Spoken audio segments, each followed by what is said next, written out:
네, 안녕하세요. 댕경자입니다. 이번 시간에는 포트폴리오 경영 5월 복귀를 해보려고 합니다.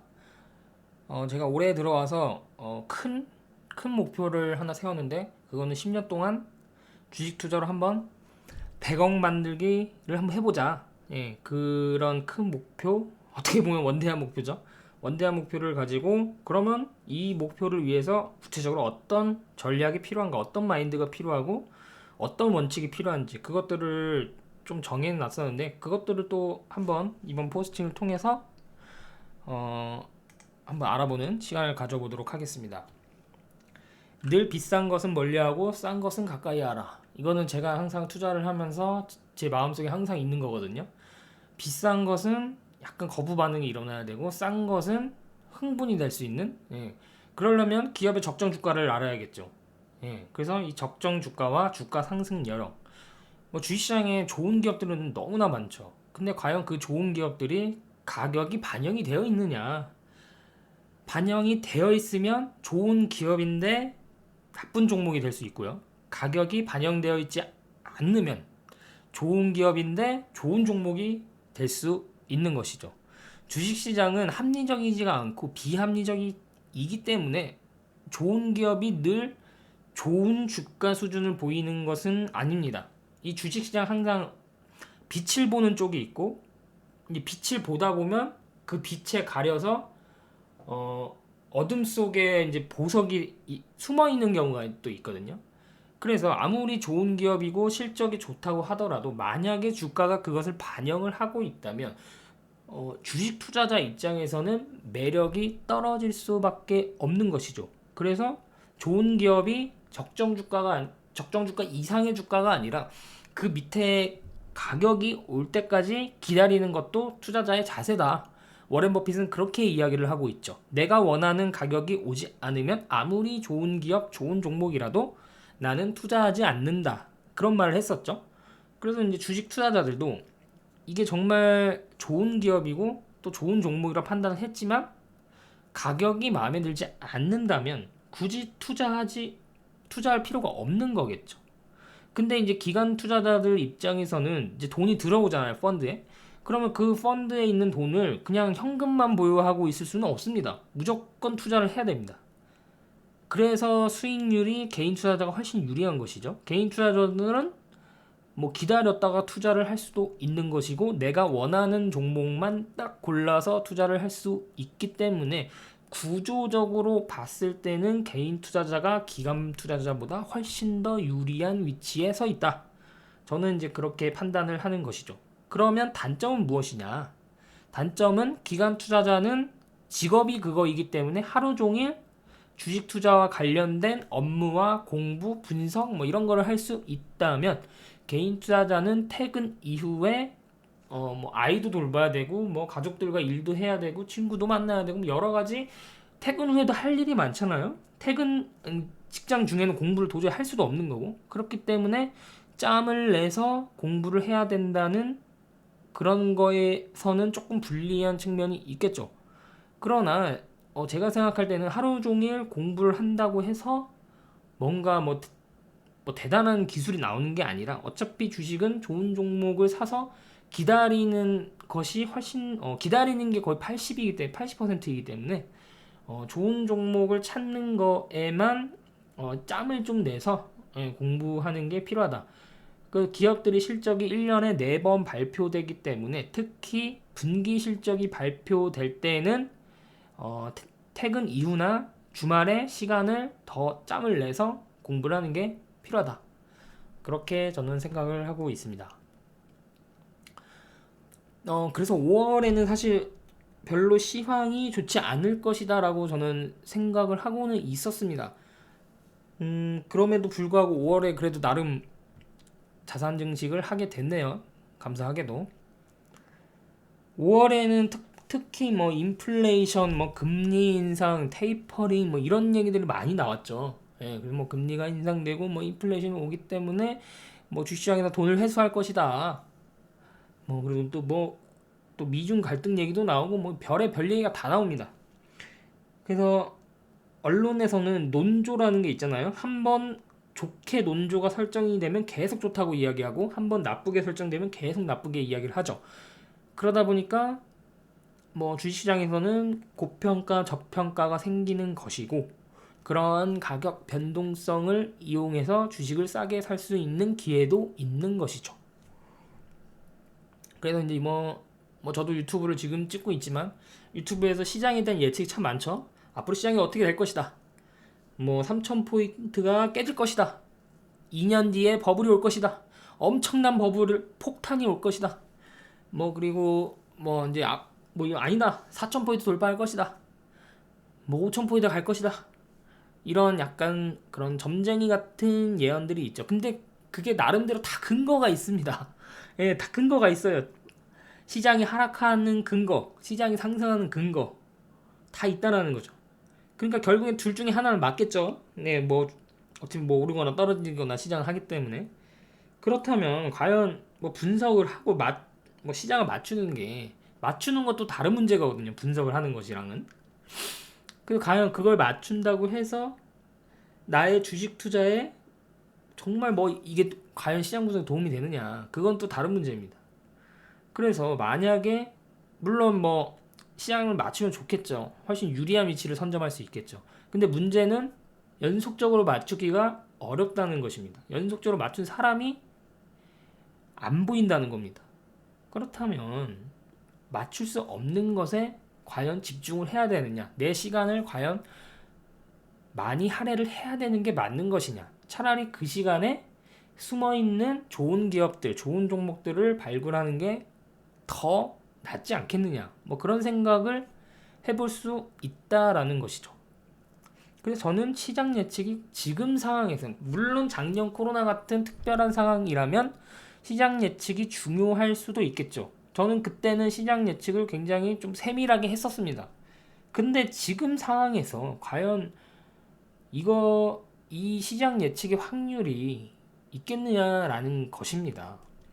그래서 지금 시장 예측이 그렇게 중요한 것 같지는 않습니다. 왜냐하면 모르겠어요. 시장이 어떻게 될지 모르겠습니다. 그래서 중요한 게 아닌 것 같아요. 그리고 그동안 근데 시장이 그래도 감이라는 게 있잖아요. 근데 주식 투자를 하다 보면. 근데 시장이 지금은 막 대세 하락으로 갈 것 같지는 않아 보입니다. 왜냐면 앞으로 이제 그 유동성이 해소된다고는 하지만 그 유동성을 바탕으로 앞으로 실적 장세로 넘어가면서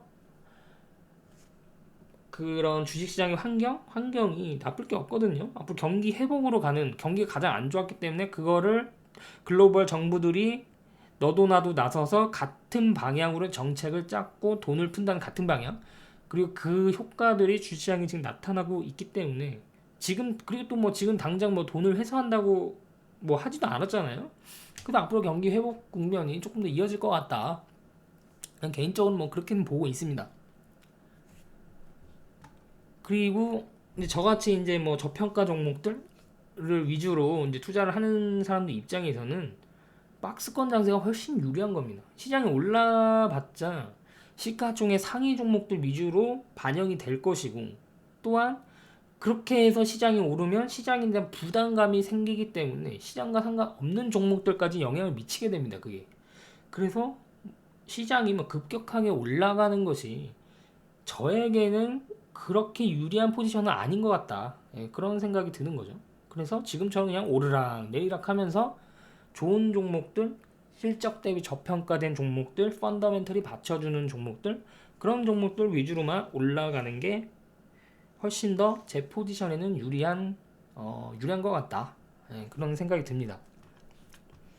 그럼 5월에 공매도 어쩌고저쩌고 하면서 공매도가 나타나면 큰일 난다 이렇게 얘기가 많이 나오죠. 그 공매도에 대해서는 찬반 어쨌든 그런 좋다 나쁘다를 떠나서 굉장히 안 좋다, 공매도는 사라져야 된다, 이런 의견이 있지만 사실 제가 주식 투자를 하면서 공매도 때문에 뭔가 큰 피해를 봤다? 그런 적은 없었던 것 같아요. 예. 왜냐하면 이게 공매도 대상은 그런 고평가된 주식 위주로 공매도가 들어가잖아요. 그러니까 공매도를 하는 그쪽은 철저하게 펀더멘털을 바탕으로 합니다. 예, 그래서 이거 고평가됐다. 이거 고평가됐으니까 주가가 하락할 것이다에 배팅을 하는 거잖아요. 그래서 최근에 테슬라에도 배팅을 했었죠. 근데 그 공매도는 실패했죠. 테슬라 주가가 올라가면서. 근데 저는 공매도를 테슬라 했던 거는 합리적인 뭐 판단이었다. 공매도 하는 입장에서는 뭐 그렇게도 생각을 합니다. 왜냐면 이건 밸류 분석이 안 되잖아요. 테슬라 같은 경우에는. 그러니까 뭐 그런 종목들 위주로 공매도를 했던 것은 결과를 떠나서 충분히 해볼 수 있는 판단이었다. 공매도 하는 입장에서 본다면 뭐 그런 생각이 듭니다. 그래서 기본적으로 이제 저평가된 종목들 위주로 포트폴리오를 짜는 사람들은 공매도 대상이 될 이유가 없는 거죠. 예, 공매도도 저평가된 종목을 공매도를 치면 실패 확률이 훨씬 더 높잖아요. 그래서 대부분 고평가된 종목들 위주로 공매도를 합니다. 그렇기 때문에 뭐 이거는 뭐 지금 내가 보유한 종목들의 공매도 타겟이 된다라기보다는 오히려 공매도 때문에 실적이 좋은 기업들이 아직 주가가 올랐어도 시원찮을 판에 공매도 때문에 떨어진다? 이런 것을 오히려 역이용하는 투자자가 되어야겠다. 뭐 그런 생각이 들었어요. 그래서 최근에 1분기 실적도 좋고 근데 이런 공매도 대상이 되는 기업들이 대부분 대형주에 몰려있기 때문에 대형주 중에서도 사상 최대 실적을 기록했고 어닝 서프라이즈를 기록했는데 5월달에 주가가 하락한 종목이 있습니다. 특히 IT 관련된 대형주에서 이런 현상들이 많이 발생하는 게 보였는데요. 그래서 이게 공매도 때문에 주가가 떨어진 건지 아니면 5월 시장에 IT 종목들의 흐름이 안 좋아서 하락했는지는 잘 모르겠지만 어쨌든 감사하게도 주가는 하락을 했고 오타가 났네요. 예, 주가가 하락은 했고 그럼으로 인해서 밸류에이션 매력이 부각이 되었던 종목들이 하나둘씩 생겨나면서 그와 관련된 대형 IT 종목 중에 하나를 신규로 편입을 했습니다. 최근에는 이제 주가 반등하는 흐름을 보이고 있더라고요. 당연히 이제 실적 따라 가겠죠, 주가가. 뭐 공매도 때문에 단기간에 주가가 하락했든지 말든지 간에. 그래서 이제 제 생각에는 공매도 때문에 주식타가 잘 안 된다고 만약에 생각을 하는 투자자가 있다면 뭐 물론 뭐 단기 투자를 하거나 트레이딩을 하는 사람들에게는 공매도가 굉장한 그런 눈에 가시거리겠죠. 아니면 뭐 중장기 투자를 한다고 하더라도 기업 가치를 잘 모르는 사람들에게 공매도는 또 가시거리가 될 수 있겠죠. 어쨌든 공매도가 문제다. 그러면 과연 공매도가 사라지면 내 주식 투자는 해피엔딩이 될 것인가? 그건 또 다른 문제거든요. 이거를 잘 생각해보면 좋겠어요. 공매도가 문제라면 그럼 공매도가 사라지면 진짜 내 주식 투자가 잘 될까? 근데 그게 그렇게 핵심은 아닌 것 같거든요. 그래서 뭐 그런 부분을 좀 생각해보면 좋지 않을까 뭐 그런 생각이 들었고요. 그래서 뭐 저번에 주식 투자 어떤 마음가짐으로 할 것인가 콘텐츠에서도 잠깐 설명을 드렸지만 이 주식 투자 하는 목적이 분명히 해야 된다. 안 그러면 굉장히 관성적으로 주식 투자를 하게 된다. 내가 지금 뭐 하고 있는 건지 뭐 그냥 그런 생각밖에 안 듭니다. 단순히 그냥 주식 투자 돈 벌려고 한다? 그러면 중간중간 변동성이 굉장히 흔들리게 됩니다. 그냥 막연하게 그냥 돈 벌면 좋겠지 하는 사람들 중에서 주식투자가 제대로 된 사람을 잘 못 본 것 같아요. 주식투자 목적이 명확하신 분들, 철학이 있는 분들, 그래 주식투자 목적이 명확해야 철학이 나옵니다. 철학이 분명한 분들, 그런 분들이 끈기 있게 꾸준하게 수익이 나더라. 그런 걸 주변에서 많이 목격을 했습니다. 그래서 목적이 분명해야 된다. 목적은 뭐 사람들마다 다를 수가 있겠죠. 그냥 뭐 심심풀이 뭐 이 돈 잃어도 상관없다. 그냥 나는 뭐 카지노에 가서 돈을 잃어도 재미를 얻었기 때문에 그걸로 나는 만족한다라는 분들도 계실 것이고 그냥 나는 용돈벌이로 그냥 가벼운 마음으로 하고 있다 이런 분들도 계실 것이고 그리고 이제 학부모 중에서는 우리 아이 학원을 하나 더 보내려고 뭐 주식 투자를 시작했어요 뭐 이런 분들도 계실 것이고 아니면 지금 내가 아반떼를 끌고 있는데 소나타로 업그레이드 하려고 자동차를 업그레이드 하기 위해서 주식 투자를 한다 이런 분들도 계실 것이고 아니면 이 주식 투자로 목돈을 마련해서 내 집 마련, 부동산을 사겠다 이런 분들도 계실 것이고, 아니면 또 뭐 명품이나 아니면 내가 원하는 제품들이 있을 거 아니에요? 있을 거 아니에요? 뭐 명품 말고 뭐 많겠죠? 뭐 내가 원하는 제품들 그거를 좀 사기 위해 주식 투자를 활용해 보겠다 이런 분들도 계실 것이고, 아니면 진짜 진지하고 나는 절실하다, 나는 주식 투자 진짜 진지하다, 나는 막다른 테러다, 외통수다, 노후 준비다 이런 분들도 계실 거예요. 이런 분들이 제일 주식 투자가 진지한 분들이죠. 절실한 분들이죠. 주식 투자가 실패하면 거의 뭐 인생이 끝날 수도 있는, 왜냐하면 이거 심심풀이 용돈벌이 자동차 업그레이드 안 된다고 인생이 크게 달라지진 않죠. 자녀 학원 한 개 더 안 보낸다고 또 달라지는 거 없고, 용돈벌이도 마찬가지고 심심풀이도 마찬가지야. 근데 만약에 노후 준비를 목적으로 하는데 노후 준비가 안 되고 실패한다? 이거는 굉장히 큰 타격이 있는 거죠. 따라서 만약에 이 마지막 노후 준비가 아닌 다른 목적으로 주식 투자를 하고 있다면 저는 어떤 투자 방법, 전략도 상관없다고 생각합니다. 단타를 하든 뭐 급등주를 하든 로또를 하든, 왜냐하면 솔직히 이 목적을 달성을 안 한다고 내 인생이 크게 달라지는 건 없잖아요. 그렇기 때문에 뭐 아무런 투자 방법이나 전략을 택하든 상관없다. 근데 만약에 노후 준비를 위해서 주식 투자를 한다, 이럴 경우에는 첫 번째는 절대로 돈을 잃어서는 안 되겠죠. 왜냐하면 이건 이 돈을 잃는다면 거의 뭐 죽을 때까지 아마 고생하면서 살 겁니다. 경제적 고생을 하게 되겠죠. 따라서 투자의 목적에 따라 투자 철학, 전략도 달라질 것인데, 만약에 노후 준비가 목적인 사람이 나는 비트코인으로 노후 준비를 한다 이런 사람은 없겠죠. 당연히 없겠죠. 왜냐하면 이거 뭐 100%다 잃을 수도 있잖아요. 주식도 그냥 나는 스마트폰으로 차트 보고 수급 보고 이동평균선 보고 그냥 대충 모멘텀 재료 보고 주가 오르면 팔고 뭐 떨어지면 손절하고 이렇게 투자하겠다, 내 목적은 노후 준비다 이런 사람도 없겠죠. 왜냐면 목적이 너무나 절실하고 진지하기 때문이겠죠. 그렇다면 과연 노후 준비를 위해서는 얼마의 자금이 필요할까? 이거는 뭐 또 개인마다 좀 생각이 다르겠죠. 뭐 나는 노후 준비로 뭐 5억이 필요하다, 10억이 필요하다, 20억이 필요하다. 뭐 그 이상 필요 있을까요, 사실? 근데 20억 이상 필요는 없을 것 같은데. 아니면 뭐 또 뭐 연봉의 10배가 필요할 수 있다. 지금 연봉에. 그래서 연봉이 5천만 원인 분들은 노후 준비로는 5억이 필요하다. 뭐 이렇게 생각할 수도 있고요. 그래서 뭐 꼭 주식 투자뿐만 아니라 국민연금도 있을 테시고, 퇴직연금, 뭐 다른 뭐 보험, 펀드 뭐 다른 것도 있을 거 아니에요? 근데 이렇게 다 합해서 제가 생각할 때는 뭐 20억 정도만 앞으로 20년 동안 10년, 20년 동안 복리로 꾸준히 쌓아 나간다면 경제적으로 뭐 큰 걱정이 없는 노후는 가능하지 않을까, 뭐 그런 생각은 듭니다. 주식 투자하는 목적이 슈퍼개미가 되려고 투자한 사람은 없을 거예요, 아마. 그건 약간 허세끼가 좀 있다고 저는 판단을 하고, 그게 아니라 뭐 왜냐하면 우리가 주식 투자를 하는 이유는 돈을 벌기 위해서고, 그럼 돈은 수단이다. 돈을 벌어서 뭐 할 거냐, 그걸 또 생각을 해봐야겠죠.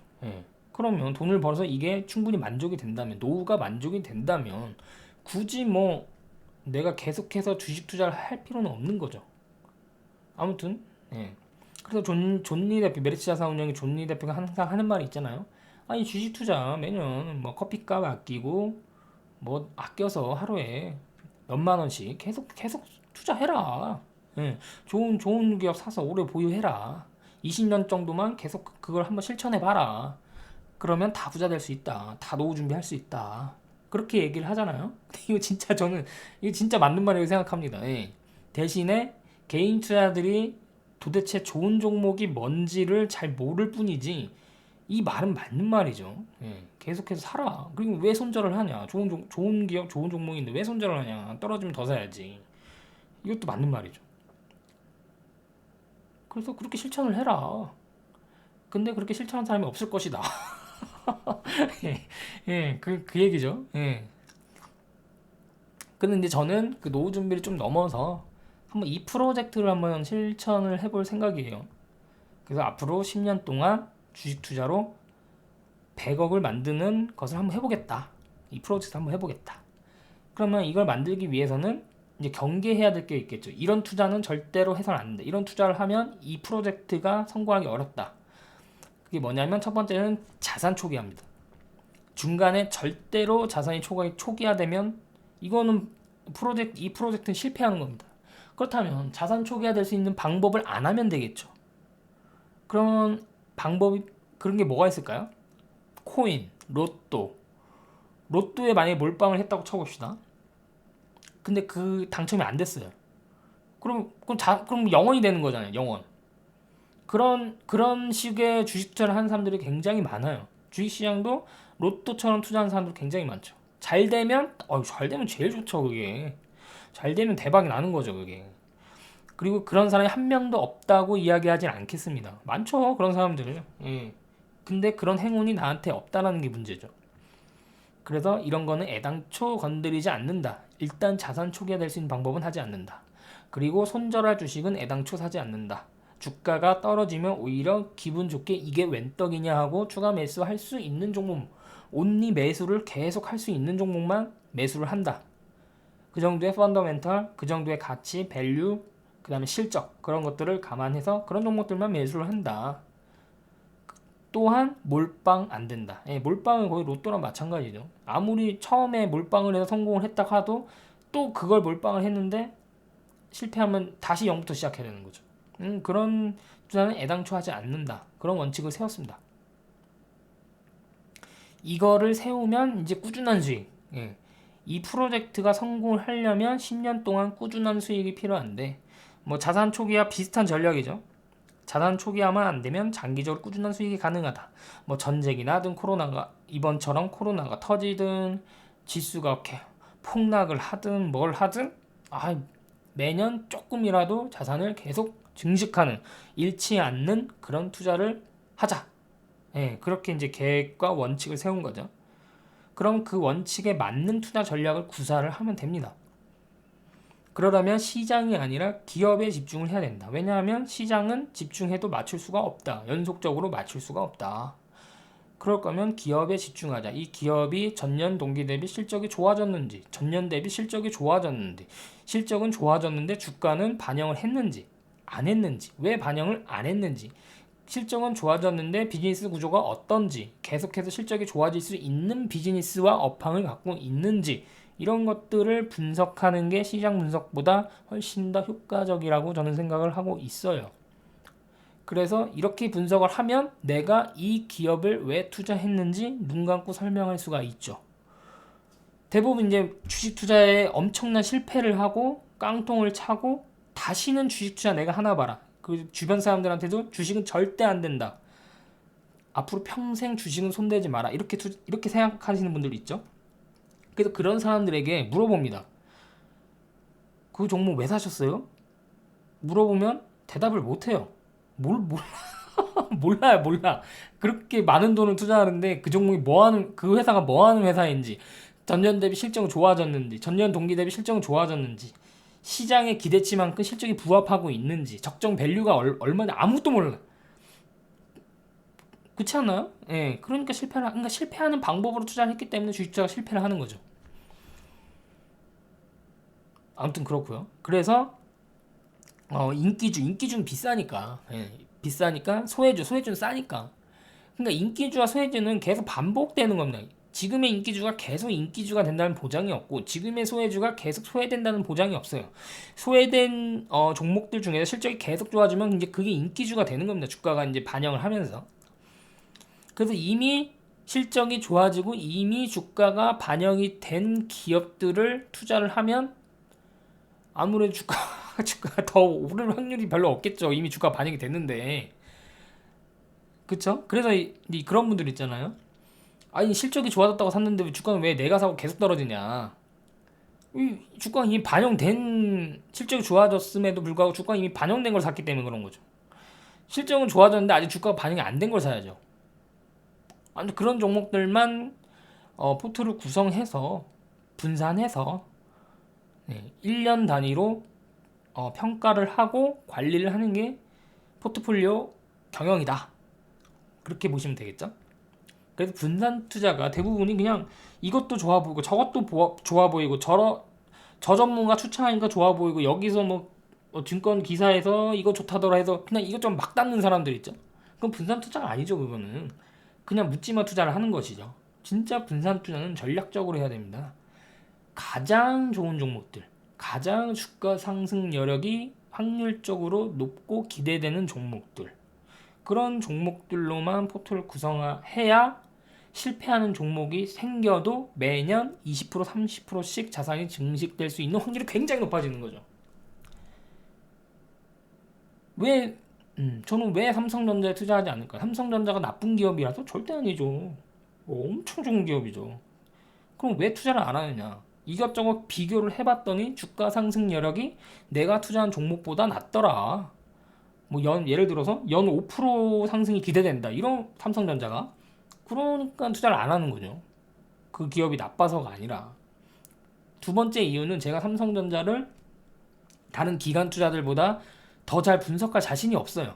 전 세계 글로벌 투자자들이 삼성전자는 계속 모니터링 하잖아요. 그런 기업들이 저평가가 일어나기도 어렵고 제가 더 잘 그런 기업들을 분석한다는 것도 어렵고 모든 측면에서 불리하다고 생각을 하기 때문에 안 하는 겁니다. 삼성전자가 나빠서가 아니라 다른 약간 시가총액 큰 종목들도 마찬가지고 아니 전문가 집단들이 24시간 분석을 하는데 대형주는 그거 어떻게 개인 투자 그걸 거기서 저평가로 주식을 사겠습니까? 코로나처럼 그런 게 터지지 않는 이상은 어렵다는 거죠. 그래서 이제 지수는 좋은 기업들, 나쁜 기업들 평균인데 내가 좋은 기업들만 골라서 투자를 했는데 왜 시장을 보냐? 그런 주의입니다, 저는. 그래서 지금 지수가 3200포인트인가요? 요새 안 봐서 모르겠네. 그런데 지금 여전히 그런 종목들은 차고 넘친다. 지수가 4000포인트가 되면 그런 종목들이 없을까요? 물론 없어질 확률이 많지만 그때도 저평가된 종목들은 나올 겁니다. 근데 이제 사람들은 이제 내가 분석하기가 어렵다 보니까 눈에 보이고 귀로 들리는 종목들에 관심이 많죠. 눈에 보이고 귀로 들리는 종목들은 대부분 주가가 비쌉니다. 주가가 비싸요. 그 종목이 나쁘다라기보다는 주가가 비싸요. 그래서 주식은 회사랑 동업하는 거다. 존니 대표님이 그렇게 얘기를 하죠. 진짜 맞는 말이에요. 내가 그 주식을 샀다라는 거는 그 회사와 동업을 하는 거죠. 그래서 그 회사가 사업을 잘하면 주가는 올라갈 것이고 사업을 못하면 주가는 떨어지겠죠. 그럼 기본적으로 내가 이 회사랑 동업을 하는데 그 회사에 대해서 어느 정도 알아야 되잖아요. 그냥 남의 말 믿고 누가 추천해줬다, 내 친구가 좋다더라 이런 걸로는 그걸 동업이라고 하긴 어렵죠. 근데 제가 생각하는 주식투자의 정의는 주식은 회사의 지분을 취득하는 것이고 그로 인해 그런 동업으로 인해 회사의 이익을 공유하는 행위다. 이렇게 정의를 내리는 게 맞는 것 같아요. 그래서 예를 들어서 2008년 그때 스티브 잡스가 스마트폰을 처음으로 막 혁신적으로 이렇게 만들 때 내가 그 스티브 잡스와 스마트폰에 내가 직접 그걸 사업을 할 수는 없는 거 아니에요. 그래서 이걸 스티브 잡스를 경영자를 보고 그리고 이 스마트폰의 혁신 이제 막 시장이 태동하는 이 혁신은 내가 투자를 해보겠다. 그러면 굳이 내가 그런 사업을 하는 게 아니라 애플이라는 회사의 주식을 사면 되겠죠. 네, 주식자는 그런 행위라고 저는 보고 있습니다. 저는 이 정의를 바탕으로 주식투자를 하고 있어요. 그래서 내가 투자한 회사가 이익이 잘 나올 것 같다는 당연히 판단하에 하는 거죠. 그래서 이익이 실제로 잘 나오면 주가는 오를 것이고 반대로 내 예상과 달리 이익이 안 나오면 주가는 떨어지게 되죠. 그래서 이걸 필연적 실패가 나온다. 분명히 나는 이익이 좋아질 거라고 생각을 했는데 공장에 화재가 난다던가 아니면 이번 코로나 때문에 해외여행을 못 한다거나 그래서 분기 실적이 꼬꾸라지면 이 주가도 꼬꾸라질 확률이 높겠죠. 그래서 그런 거는 필연적 실패다. 대신에 이 필연적 실패 말고 성공하는 확률을 높여야 된다. 그래서 그게 전체가 이제 포트폴리오 경영이 되는 것이죠. 그래서 100%다 모든 내가 투자한 종목이 성공할 거라 생각하면 안 됩니다. 그거는 은행의 마인드예요. 적금의 마인드. 그런 마인드 가지고는 주식 투자에 성공하기 어렵습니다. 한 7대3 정도로 생각하면 될 것 같아요. 내가 10개 종목에 투자를 하면 7개는 성공시키겠다. 그런 마인드로 하면 될 것 같습니다. 그래서 이런 마인드로 앞으로 주식 투자로 10년 동안 100억 만들기 프로젝트로 해야 될 거, 해서는 안 될 거, 이런 전략들을 한번 알아봤고요. 그래서 그렇게 하려면 매년 얼마의 수익이 필요할까를 계산해 보니까 연 30%씩 10년을 하면 그 정도 나오더라고요. 반대로 연 20%씩 되면 50억이 나오고요. 그래서 워렌 버핏의 버크셔 해서의 1년 수익률이 20%라고 하죠. 그거는 매매 수익률이라기보다는 자산 증식의 수익률을 의미할 것입니다. 왜냐면 뭐 워렌 버핏이 매도를 거의 안 하잖아요. 근데 야, 워렌 버핏이 20%의 수익인데 네가 무슨 주제로 연 30%의 수익률을 올리냐, 이렇게 이제 말할 수도 있겠죠. 근데 그것이 가능한 게 제가 당연히 워렌 버핏보다 나은 사람이라서 그런 게 아니라 워렌 버핏은 기관 투자자이고 저는 개인 투자자이기 때문입니다. 기관 투자자는 워렌 버핏의 버크셔 해서웨이가 굴리는 자금이 엄청나잖아요. 그걸로 성장성이 높은 소형주를 살 수가 없잖아요. 그러다 보니까 최근에 보면 워렌 버핏도 시가총액이 큰 종목들 위주로만 사죠. 애플, 코카콜라, 그 밖에 뭐 여러 기업들 시가총액 다 크잖아요. 거기에 비중이 높잖아요. 그럴 수밖에 없는 겁니다. 기간은 원래가. 근데 저는 시가총액과 비중과 상관없이 적은 기업들을 성장률이 높으면 마음껏 살 수가 있는 거죠. 그렇기 때문에 20% 이상도 가능하다라는 겁니다. 워렌 버핏도 지금처럼 자본금이 크지 않고 이제 적었을 때는 아마 30% 이상씩 올렸을 겁니다. 그런 구조적인 차이가 있다. 그런 거고요. 그래서 그리고 이제 아까 분산 투자하는 이유를 또 설명을 드렸는데 이게 이제 뭐 심리적인 측면도 있는 것 같아요. 한 종목에 집중 투자를 하게 되면 그게 만약에 1년에 30%가 오른다고 가정을 해봅시다. 그러면 괜찮죠? 근데 이게 1년에 30%가 오르려면 한 달에 2.5%가 오르는 겁니다. 그거를 다시 일주일로 계산을 하면 0.몇 %가 오르는 거예요. 근데 대부분 이거를 못 기다리고 보유를 못 합니다. 주변에서 다른 종목은 날아가고 있는데 내 종목은 일주일에 뭐 0.07% 뭐 이렇게 오른다? 갈아타게 되죠. 그래서 안 된다라는 거예요, 심리적으로. 일단 첫 번째는. 그런데 두 번째는 만약에 내가 내 보유 종목이 1년에 30%가 오르는데 1월 달부터 11월 달까지 하나도 안 올랐어요, 거의.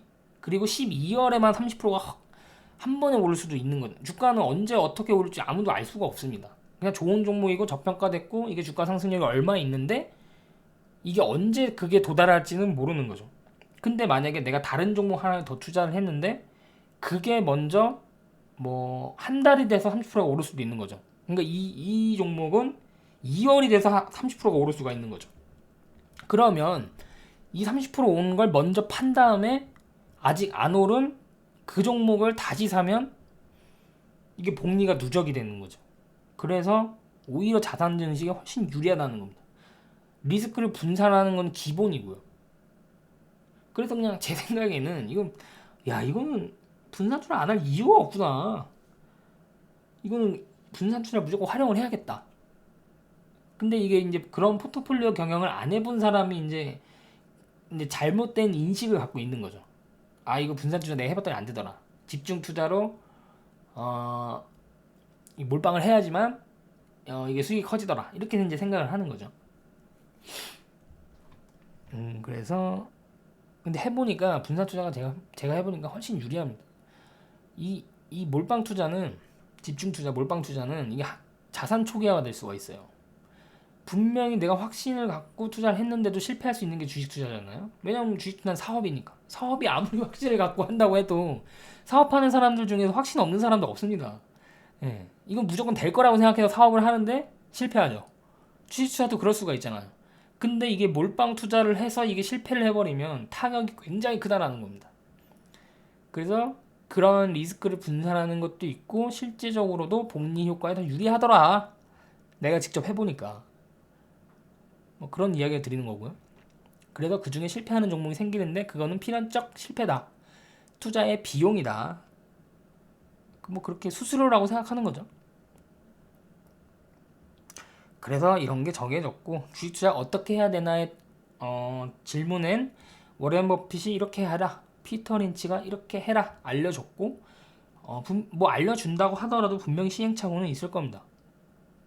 근데 그런 시행착오를 겪으면서 피터 린치가 이런 말이었구나, 이게 워렌 버핏이 했던 말이 이런 말이었구나, 절대로 잃지 마라, 그 첫 번째 원칙을 지켜라, 이런 말이 이게 이래서 쓰는 말이었구나, 이거를 깨닫는 데까지 오래 걸릴 겁니다. 그래서 결국은 실천의 문제인 것 같아요. 그래서 저는 그동안 그런 시행착오를 겪었고 이런 워렌 버핏과 피터 린치가 얘기하는 투자법에 대한 이해도가 많이 높아졌고 그래서 그걸 바탕으로 10년 동안 이거 한번 실천해 보겠다. 그래서 실제로 그게 되는지, 이거 진짜 이 주식 투자 이게 가능한 건지 저도 궁금해요. 저도 이게 뭐 유튜브에 뭐 슈퍼게임이 그렇게 많은지 저도 몰랐습니다. 뭐 슈퍼게임들은 뭐 200억, 300억을 벌었다는데 실제로 벌었는지는 알 수가 없는 것이고, 그래서 저도 궁금한 거예요. 이게 진짜 될까? 이렇게 하는 게 맞나? 근데 그런 거를 한번 제가 해보면서 이런 것들은 이제 여러분들과 같이 공유를 해보는 거죠. 이거 이렇게 하니까 이렇게 되더라. 그래서 그리고 또 이제 제가 이제 기존에 했던 것들에 대한 수익이 이건 내가 얻어 걸린 수익이 아니다.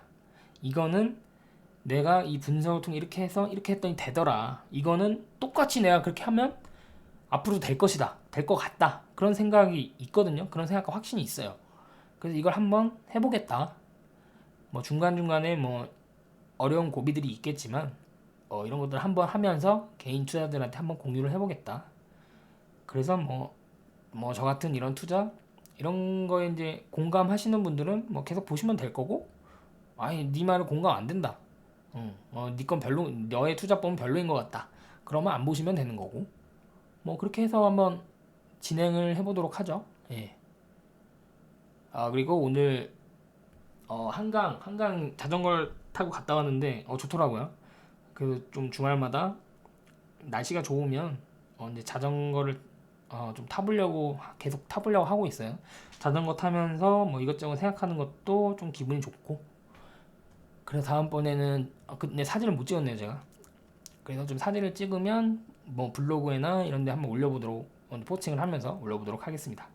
네, 오늘 유튜브는 여기까지 찍도록 하겠습니다. 감사합니다.